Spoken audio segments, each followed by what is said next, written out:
Hi,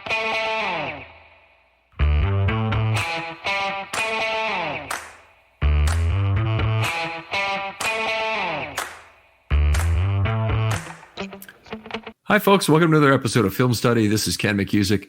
We're here for this week's matchups episode. Looking forward to that Lions game on Sunday. And here to talk with me, as always, about it is Fraser Tafar. Fraser, how you doing? Doing good, Ken. Feeling a little under the weather, but just excited to be talking about Ravens versus Lions. It's a big litany test for the Ravens and where they stand in the National Football League. Yeah, very, very much so. The Lions, some people think are the best team in the National Football, the best team in the NFC. Anyway, some people probably think they're the best team in the entire NFL, but they're certainly one of the good teams, and they'll be one of the real challenges for the Ravens. I think it's nice to see the Ravens are 3-point favorites at home. I mean, this is roughly an even game on a neutral site. Yep, very true. I think maybe Vegas knows something we don't know, but on paper, this looks like to be a juggernaut type game. I think it could go either way. Offensive battle. I don't know. It's just going to be all around a well-played game. I think both teams are well-coached, disciplined teams, hard-fighting, blue-collar cities. It's going to be almost like Pittsburgh going against Pittsburgh, but it's obviously not the same rivalry. It's going to be intense still. All right. Well, let's get right to it. Let's start with the defense or offense. We'll start wherever you want. You bring up the first one. Let's go defense. I'm looking for the defensive line to continue their dominance up front against Detroit's offensive line. Detroit arguably has one of the best offensive lines in the NFL. I think Penei Sewell is one of the top tackles in the league. A lot of capital invested in there. So can we show that same push up front against Tennessee, against the Lions, because that obviously proved to be the difference factor in the game versus the Titans. And all the games we win really is when we get consistent pressure up front. It gives the chance for our DBs to not be stuck on an island in a sense of getting exposed and too much time for the quarterback to manipulate the ball downfield. I think that is an important matchup, and you're right about them being a very good blocking team. One of the guys who sometimes gets forgotten is Frank Ragnow, the center, who's outstanding. But their left tackle is a guy who can be beat, Taylor Decker. We'll see how he plays in this game, and certainly the Ravens have gotten a lot of compound pressures, a lot of schemed up pressures. They show things that they really think will match up well. And they've stuck primarily at the 4-man rush the entire season, and it's been extremely effective. And basically, no team's been able to force them out of that so far. This is certainly a better offensive line and quarterback they're facing. I can't believe I'm saying that about Jared Goff, but that is a better offensive line and quarterback that they're facing. So that battle on the offensive line will be important. I have a related one for my matchup on the defensive side. I think it's Jared Goff versus whoever the Ravens have on the back end at safety, whether that's Marcus Williams and Geno Stone and Hamilton, or perhaps even Geno Stone and Adams or Houston Carson, who might be activated from the practice squad. Seeing if that too deep coverage can continue to hold up. Obviously, it's very dependent on the Ravens being able to stop the run with 6. The offensive line may or may not make that difficult to do this week. So, for the times they can stay in that too high shell to start the play, then work out of it in whatever way they will, whether they match up or whether they play quarters or whether they come down with a robber or whatever it might be. I think it's how those safeties react to Goff and force him into shorter throws, and whether that can work again against a team with some vertical threats, as it did with the Bengals. Wouldn't it be something if we saw Brandon Stevens at safety this whole game? It would be something, and I don't think I'd be in favor of it. It's not a sure thing. No, I just don't think that Brandon Stevens is the ideal back end safety. I think he's an emergency guy, and you appreciate having him, but I don't think he's the ideal instincts safety for back there.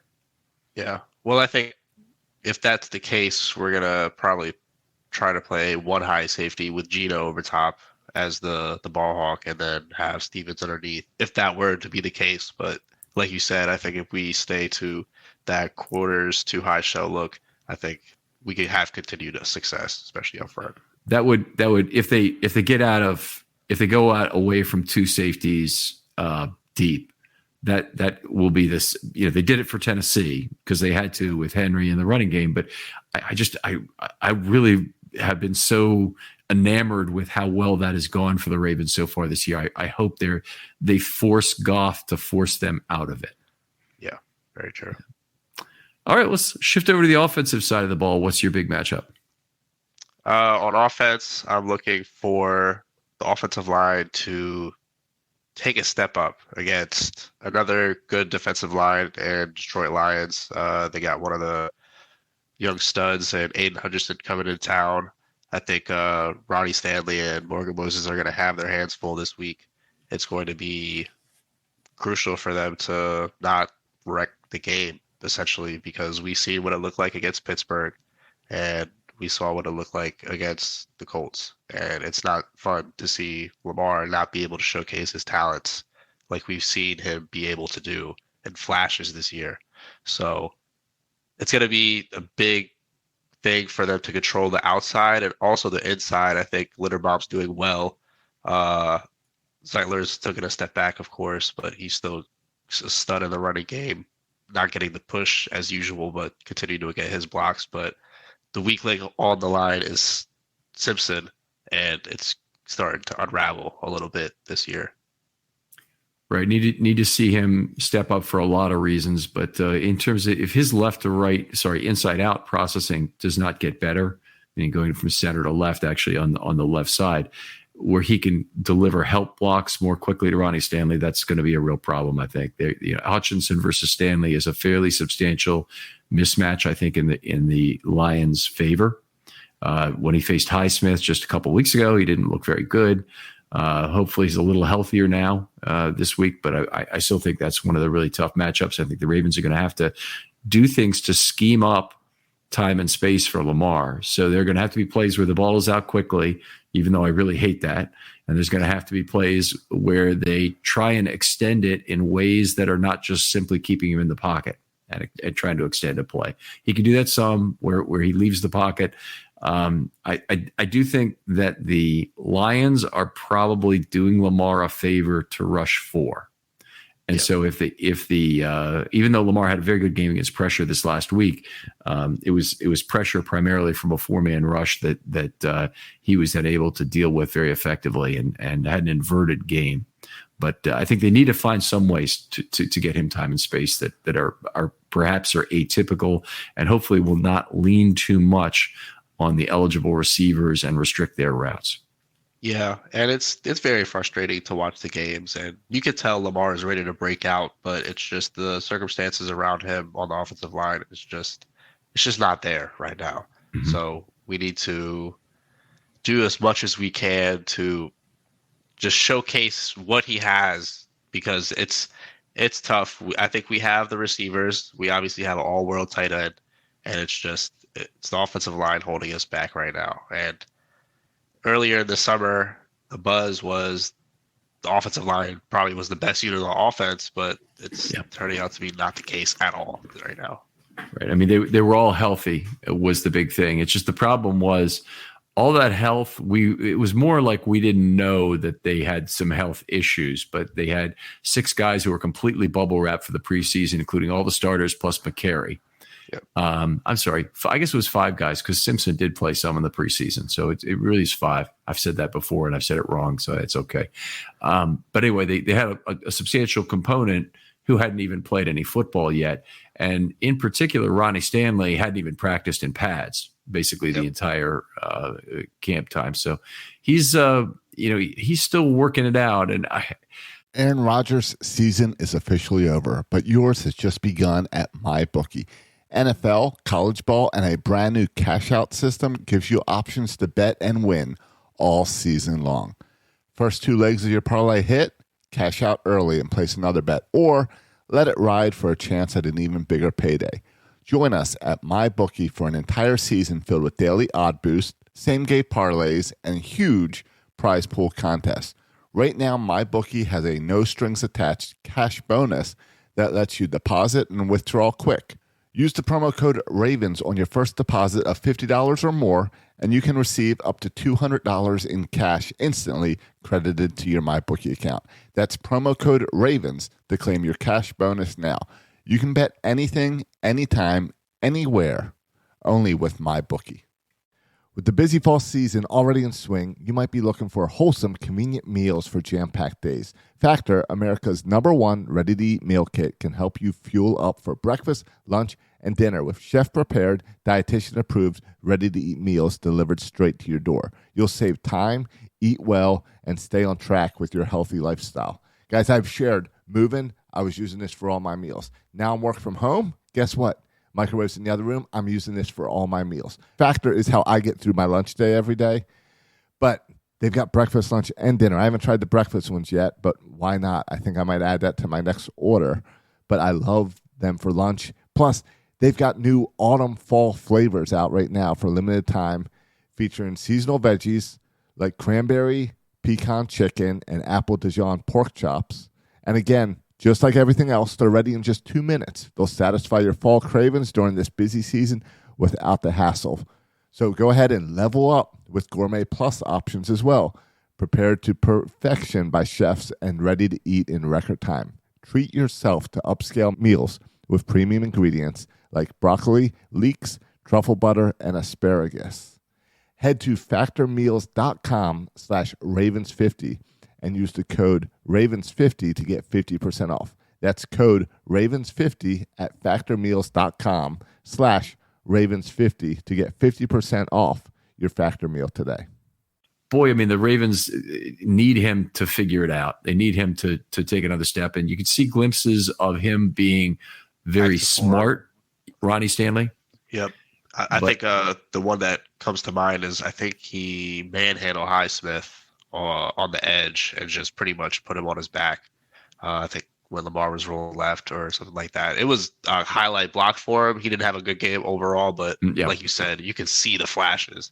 It's just obviously he hasn't been on the practice field consistently, and football is a practice sport. It's just not a get on the field and make do. You have to be able to get continuity. Hopefully he gets some help from left guard. The probability is not zero right now, and Simpson has not completely fallen off the table in terms of how he scored. So I don't know if we're at the point where this change is imminent, but the penalties have been a big problem still with Simpson, and that was something we hoped would be cleaned up since his Las Vegas days. But Cleveland is still available. I think they may want him at right tackle as a replacement. I don't think it's reasonable to go to McCary. And then once you go a level down, I think the next guy up it might be Mustafa at left guard. So I think Cleveland probably is the guy. And I will say this, Cleveland in college was a very good inside out processor in terms of help blocking. So he's had some problems in the NFL in terms of pass blocking, in terms of really knowing what's going on that seemed to be different from what was happening at Georgia. May have just been a case of he overwhelmed the competition so much that when he was there, that it wasn't the same kind of competition level for him was really driving it. But boy, I would like to see him get another chance if Simpson goes as he has for another 3 or 4 weeks. Yeah, it was the one play that Cleveland was in. I mean, he made the block. It looked like he got off the ball well. I think I kind of got when Simpson went down. Obviously, you don't want to see a player hurt, but you were like, okay, let's see what Cleveland can do on the left side, because it's time to just see what else we have out on the roster. It's tiring to see him always on the ground, him not being able to make impact blocks correctly. It's just tough. He's always not being able to be in the right position on time. He's like a half a step late a lot. So another guy who had a lot of problems going to the ground was Bradley Bozeman, and he could still do a lot of things for you as a left guard. I had thoughts, basically largely size and shape thoughts, honestly, that Simpson might be the backup left tackle on this team if things continue to go south in terms of injuries. Like if we got below McCary, what do you really have at left tackle anymore? And honestly, I'm still not 100% sure that would not be the case.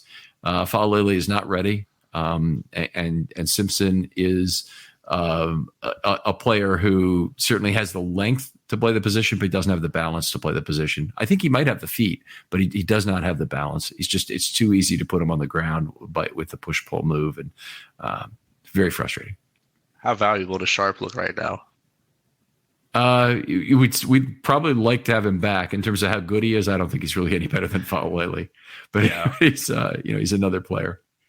Yeah, I think we had a conversation before. I didn't mind Sharp. I think he is better than what he showcased in 2020 and 21. Mm-hmm. So I think I was a little higher on Sharp than most people, but I guess I'm not in the NFL for a reason. So, well, when you have a player like that who definitely meets the size and shape requirements and has some experience at the position, and it's left tackle, there just aren't a lot of total humans on earth who have those characteristics. Right. So I'm in favor of Sanat, Sharp being guys you make an effort to retain. And they've even had other guys. Will Holden was a guy I was kind of a little upset that the Ravens lost as easily as they did to a practice squad.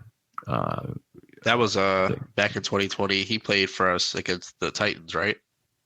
Trying to remember when he was actually in a game, or even if he got in the game much at all. But he had played for years in Arizona and been pretty bad, and then he got taken off the roster by the Colts. I'm trying to remember if what he got in terms of time with the Ravens. Right tackle? I think I actually thought he was next up at left tackle, but he might have actually his game playing, and I'll look him up right now, but to see when exactly he played with the Ravens. But he's actually. I know that game against Tennessee, we had a new right tackle in, and it looked like the offense was humming. Yeah. At that point in time. Yeah, you're right. Right tackle, 31 snaps in week 11. And then he had the false start that really cost us that game. He was penalized twice in that game. I'm looking at it right now. Yeah, it's he had been really bad with Arizona, or decidedly really bad. Is probably unfair to say it's below the replacement level, because you got to be really reasonable about what the replacement level is at right tackle. Yeah. At tackle at all. But he was a guy anyway. I was upset to lose. Anyway, we would certainly both agree that the offensive line plays critical in this matchup against the Lions, and hopefully, we're not talking about injuries, or we're not concerning ourselves with Stanley's injuries. I think the less we talk about Stanley's injuries the rest of the season, obviously the better in terms of his availability, but I think also probably the better in terms of his actual play on the field. So yep. we're not talking about it anymore. Is what's going on, and I think on the other side, Moses is having a fine year, so I'm okay with what's going on with him. No way the Ravens don't pick up his year next year. No way they try and cut him for the cash at this point. But I've heard that suggested by people. There's other people who don't even think he's signed, but then there's people who say, well, there's no way they're keeping him. I don't think he's going to make it through this year. And the guy's been remarkably mobile, and he's kind of the opposite in every way of what I expected him to be when he came to the Ravens. Yeah, I think he's shown real impact. I still have my questions about him, but as far as tackles, he's probably the best tackle on the team right now. Mm-hmm. And that's upsetting to say when we have $100 million tackle on the other side. So I think one final matchup for this game is going to be the Lions crowd versus the Ravens crowd at M&T. I think the Lions travel well, and the Ravens have not really shown out at home games. I don't know if you can attest to that, but I think the intensity level of the fan base has kind of went down a little bit, in a sense of expecting a lot, and when we don't produce, people get upset a little too fast. And this Lions fan base is really, really into this team right now. I mean, that's understandable, obviously. Yeah, it has seemed pretty loud most games at M&T this year, but one of the issues has been when you have bad weather, that definitely mutes the crowd. So when they have had a rainy game, and that wasn't particularly good for it. But this is, if you can't get up for this game, I don't know what you can get up for, because this is a absolutely critical matchup in terms of determining whether or not the Ravens are legitimate contenders. If they can't stay with the Lions, if the Lions, blow them out 31-7 or something, I mean, that will not be a good sign for who the Ravens are as contenders. Very true. And it's the home field advantage that's going to be crucial. So that's why that's the last matchup for me. All right. Outstanding. Always fun to do this show with you and talk football. Frazier, tell folks where they can talk football with you online. You guys can find me at Twitter/X at F_RAVE8. That's F_Rave8. Other folks out there, if you'd like to be on a film study short, hit me up. I'm always looking for new ideas, trying to get that one extra show per week that folks can bring an interesting thought experiment, new analytic method, GM type discussion, franchise building theory, whatever you want to discuss, hit me up and we'll see if there's a show there. For Ken McCusick, for Frazier Tavar, this is Ken McCusick saying goodbye. We'll talk to you next week on Matchups.